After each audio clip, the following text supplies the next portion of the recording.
रत्नेश्वर महाप्रभु वार्षिक उत्सव अनुष्ठित। गतकाली खलिकोट निकटस्थ कुशढिपा वीर नलिनाक्षपुर शासन में विजय रत्नेश्वर महाप्रभु वार्षिक उत्सव निराडंबर भाव अनुष्ठित हो जाइछि। गत 2023 मसीह प्राय 300 वर्ष पुराणा जराजीर्ण शिव मंदिर को कुशढिपा ग्रामवासी उद्यम जो मंदिर पुनरुद्धार कार्य समापन होता बेले टीण घर रुवा चंदेश्वर महादेव एक नूतन मंदिर निर्माण हो पारिथिला। चंदेश्वर महाप्रभु मंदिर प्रतिष्ठा एवं रत्नेश्वर महाप्रभु मंदिर संस्कार कार्य पई अनुष्ठित होइथिबा त्रिदिनात्मक नामयज्ञ, घृतयज्ञ, अन्नयज्ञ आदि वार्षिक उत्सव अनुष्ठित हो जाइछि।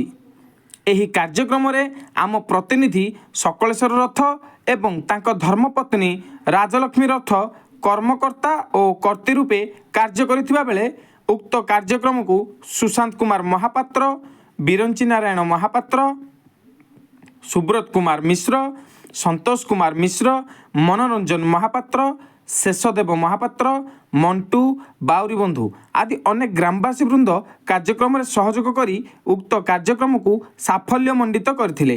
एथिरे ग्राम कुलपुरोहित विनायक मिश्र मंत्र पाठ करथिले। खलिकोटरू सकलेश्वर रथंक रिपोर्ट, ओडिशा डिजिटाल।